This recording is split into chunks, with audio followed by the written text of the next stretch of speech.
Welcome back to the channel, guys. Today, as the title suggests, we're going to be talking about how my life is different here in the Philippines than it was in the United States. I had put a poll out because people were asking for different videos to see what video they wanted next. Over 800 people voted, and 50%, the vast majority, wanted this topic. So we're going to jump right into it.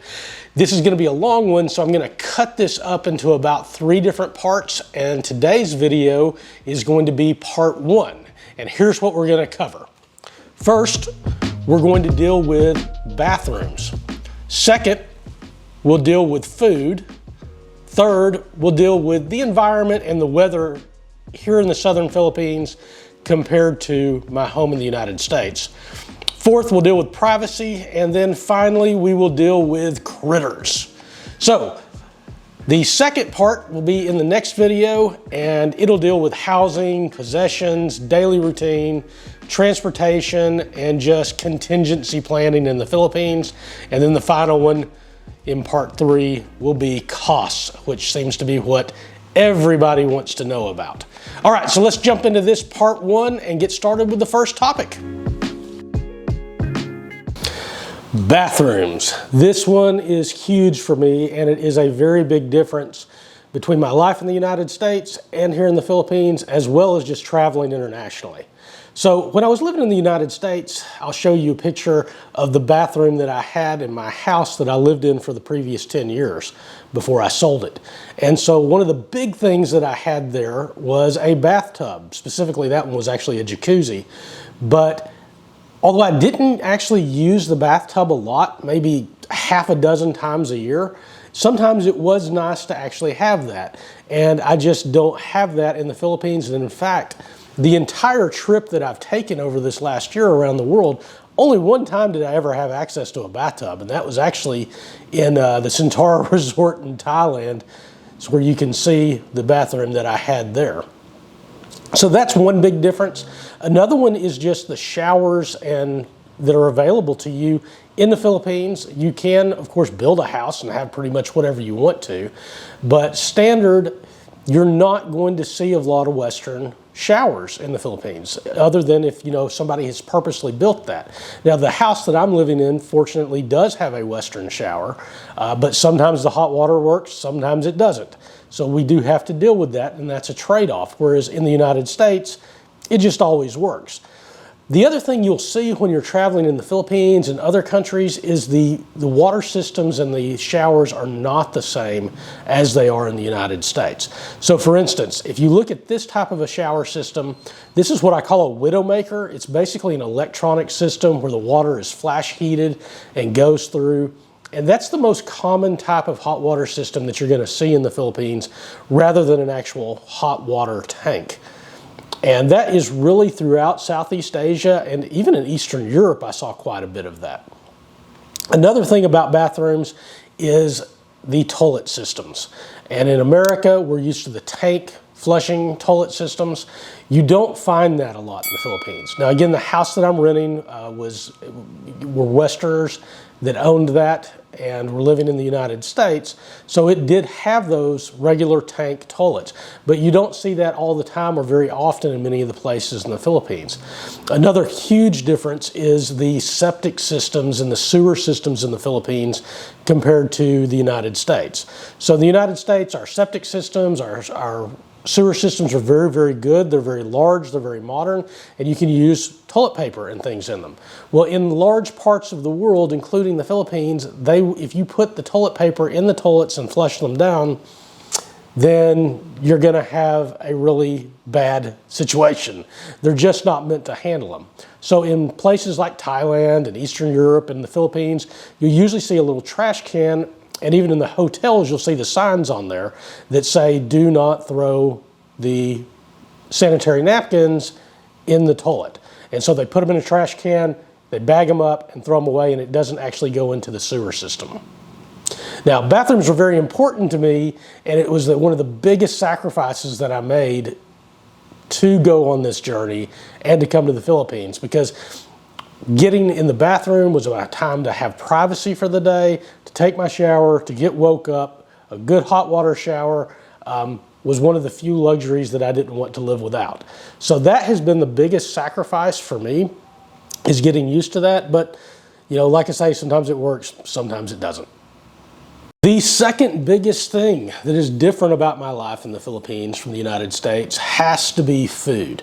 Now, as far as costs go, I looked up at the different costs that I had. In the United States, mostly I cooked all the time. It was very rare, especially the last 2 years I was there, that we actually ate out. I like to cook, my wife likes to cook, and we would take turns doing that. She would end up bearing more of the cooking than I did, but still I'd cook 2 or 3 times a week.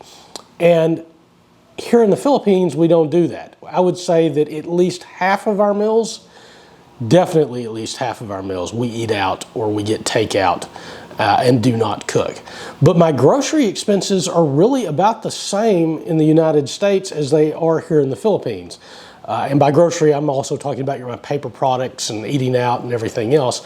And it comes about to $800 a month in the Philippines, and it was about $800 to $850 in the United States. So I don't see that big of a change. Now again, I'm not feeding one person. I mean, I have a family, so it's you could obviously do it much cheaper than that as a single individual. Obviously, Filipinos do it much cheaper here in the Philippines. So that's a huge budget. But again, I eat out, I eat nice meals, we have good takeout to eat. The other differences between the food here in the Philippines and the United States is obviously the menu. Some of the things that I would be used to in my diet in America would be like, I do a lot of potatoes, like mashed potatoes and things like that. You don't really have that in the Philippines unless you're gonna make it yourself. At least I haven't seen it at most of the restaurants and things that we eat out at. And with those different variety of foods, there are different costs and availability. So for instance, in the United States, dairy products, you know, they're fairly reasonable priced.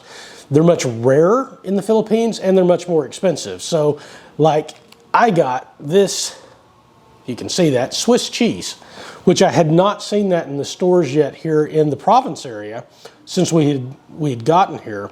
And so I picked this up. And this cost me probably 3 times the amount that it would have in the United States, and I was just happy to have it.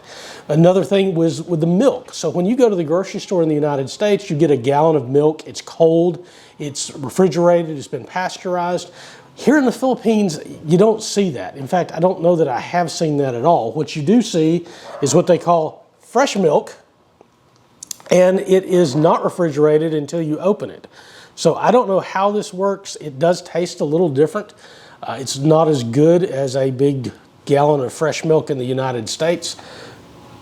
And it is more expensive than the dairy that we would have in the United States.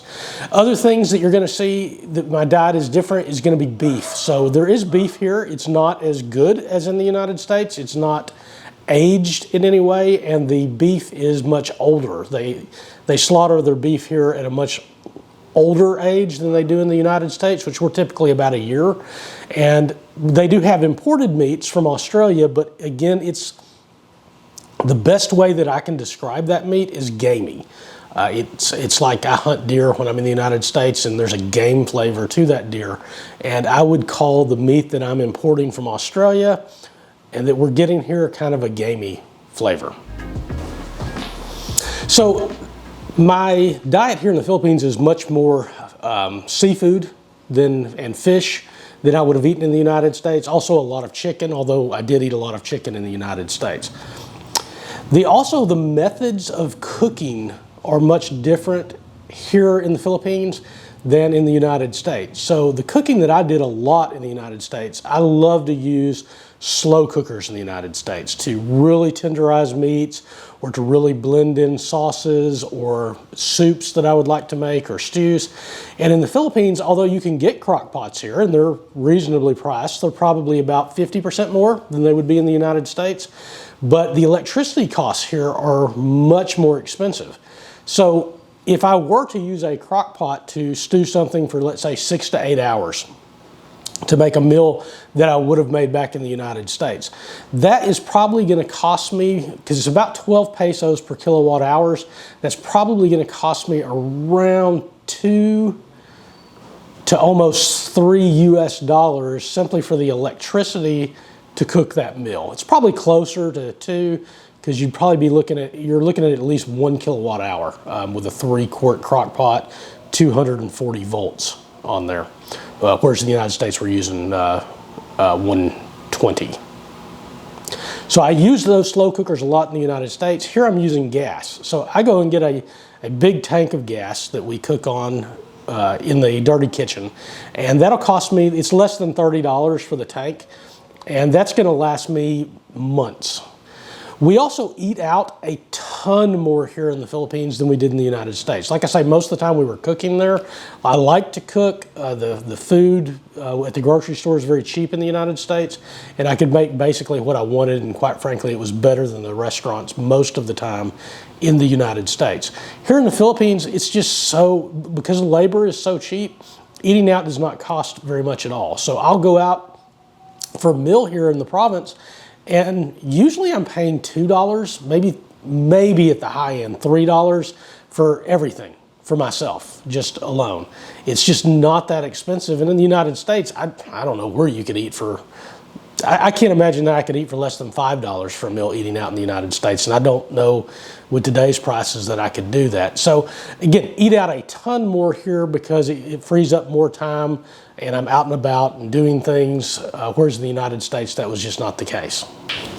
One final thing about food and eating out in the Philippines that's different from the United States is I find that I have to take paper towels with me everywhere I go, or some sort of napkins. And I just put them in my little, I guess you call it man bag or side purse, or pockets or whatever, so that I will have those. Because a lot of times they'll give you one little flimsy napkin, and I don't know why they are like that on paper costs. Now they have sinks that you can go wash your hands afterwards, but I mean, I like to have napkins at my table. And sometimes you can ask for more and it's not a problem. But again, it is skimpy with the napkins in the Philippines. Same as toilet paper at some of the different malls and things. A lot of times you gotta buy it or you gotta take it with you if you're gonna be out using the public restroom. So that's a huge difference for people who are coming from the United States to the Philippines. We'll take a break here 1 second, because if you will and you're enjoying this content, make sure you're subscribed so you can find part 2 and part 3 later. And if you're liking this content, hit the like so it'll help other people find this content who are interested in this type of stuff. Thanks.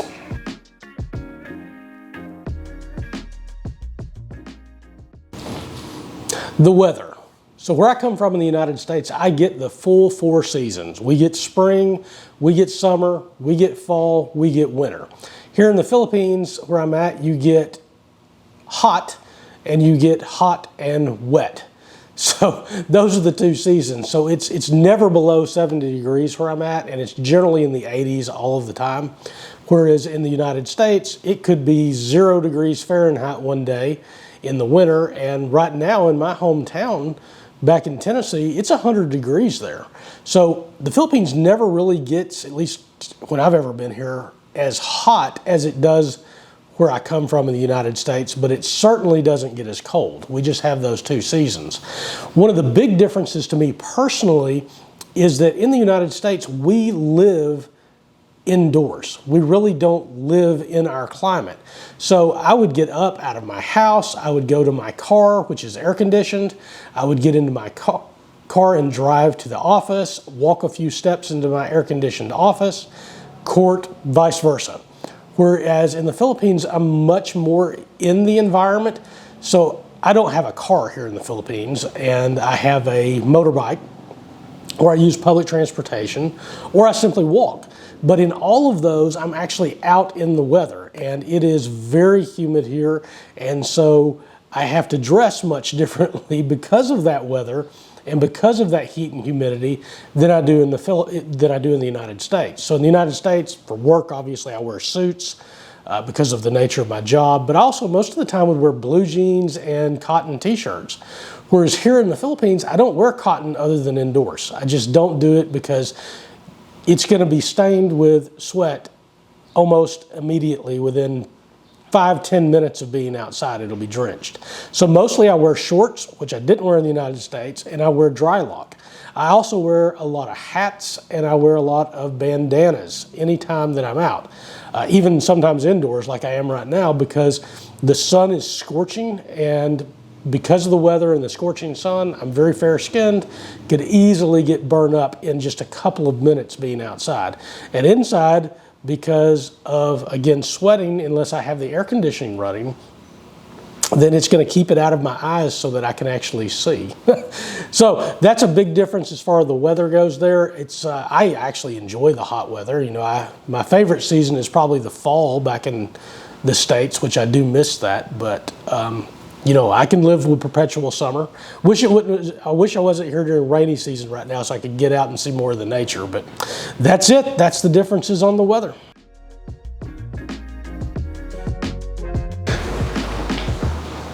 So the privacy differences between my life in the United States and the Philippines. So where I lived in the United States, the house that I lived on, to give you an example, I lived on a 3-acre lot in a subdivision, but it was wooded. So I was surrounded by woods and nature, well off of the main road of the subdivision.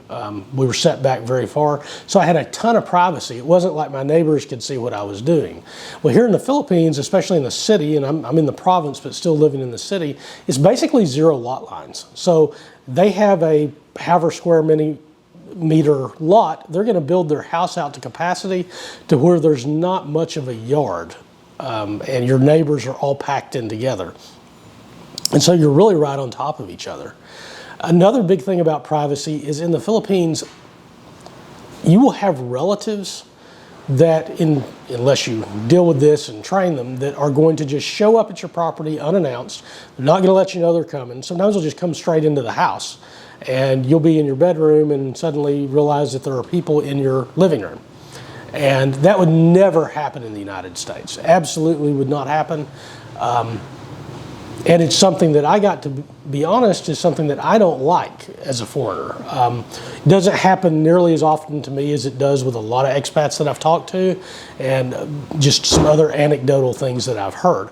But it still does happen, and you do have to train, or have your spouse, in my case, train that that's just not something that's going to be acceptable.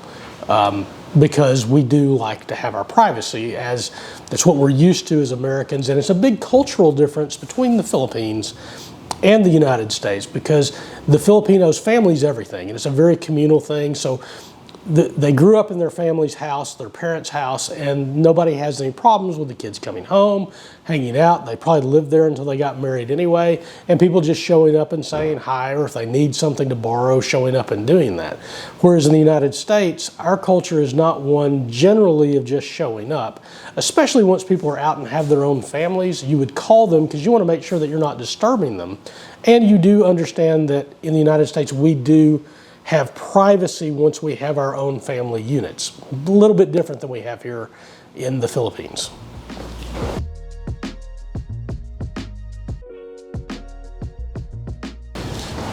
Let's talk about critters. Wow, the Philippines, so different from the United States, where I lived in the United States. So, bugs, mosquitoes. I'm from the American South, so we had mosquitoes, but nothing like the Philippines.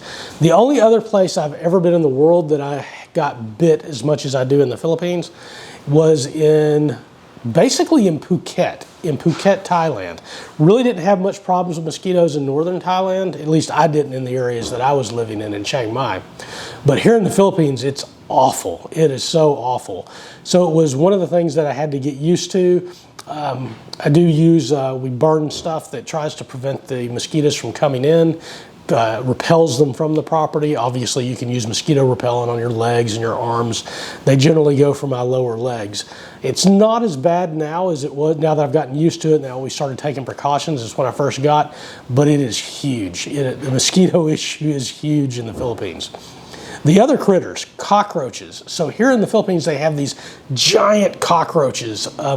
When I lived in Florida, we had them too. It's the exact same species. It's an African cockroach, but we called them palmetto bugs there. But they are these giant cockroaches, and it's really, really hard to keep them at bay. You see them in the grocery stores. You see they'll come into your house. They'll come in up through the septic systems. And you have to be constantly fighting those things. And it's pretty disgusting. Whereas in the United States, we did have cockroach problems in the United States, but again, in Florida, we had those palmetto bugs, but in the majority of the United States, we'd have these very small, tiny German cockroaches, where again, if you get an infestation with them, it's awful. But I never had those in my home. I did have to deal with them when I was an exterminator. But these giant ones they're crazy. The other critters in the Philippines is ants. And when I was in college, I actually was an exterminator.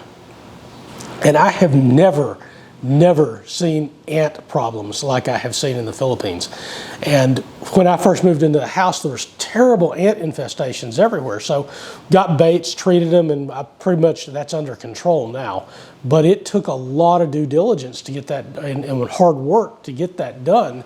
And probably took me about 2 weeks to rid the place of the ant infestations. And when I would talk to people at the stores and stuff about the type of chemicals and things that I was looking for, it's like most people didn't know what I was talking about. So it's like it seems like a lot of folks here in the Philippines, for some reason, just accept it as a problem and live with it, which I obviously wasn't going to. And was finally able to find the bait that I needed that would work. Because there is a balance with it. You have to get a bait that's not going to kill them too quickly. It's got to take it back to the colony, so you kill the entire colony. And a lot of the baits that you find over the counter are going to be quick kill. They're going to kill the ants before they can get them back. So I was finally able to find the ones with the right mixture that worked. But that's a big problem here in the Philippines. The other critters, rats. Oh my gosh. So saw the same thing in Thailand. Giant rats all over the place in the cities. And there's no real good population control for the rats that they're taking care of as a community. So I see them when I'm out and about. I see them, I've had them on my property because they spill into the property. I've probably trapped and killed probably half a dozen at this point now. And that's something to be aware of, because you got to make sure that you don't have any entry points to your home to where they can come in, because you get food spoilage, they spread disease, everything else. So when I had first come into the house, it had been not occupied by anybody in a long time.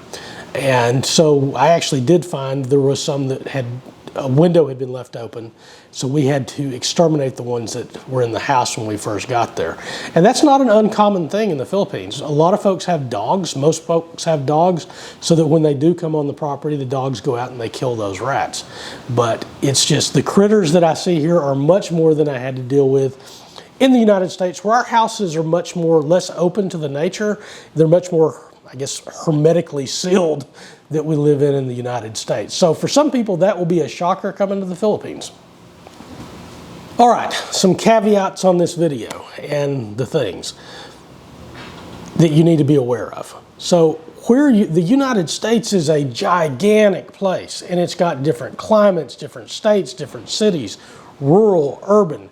So where you come from in the United States is going to completely change your point of view on what it's like in the Philippines. And again, the Philippines is a very large place. I don't know if you look at it on a map how big the archipelago of the Philippines is. And living in Manila is going to be completely different than living in a province. It's going to be completely different living in Davao than it is in Manila, although both of them are big cities. So the cost of living will be different. The environment that you'll be living in would be different. So when comparing a life in the United States to a life in the Philippines, you're not necessarily comparing apples to apples. You're comparing apples to oranges. So somebody who comes from New York City is going to have a much different perspective than somebody who comes from rural East Tennessee, or from Florida, or from Montana to there. So those are just some things to keep in mind when you're watching channels like mine in particular, is that my point of view is not going to represent the American point of view, because there is no American point of view. We all have similarities, just like Filipinos have similarities, but there's differences. So that's just my thoughts. We'll see you in part 2 tomorrow.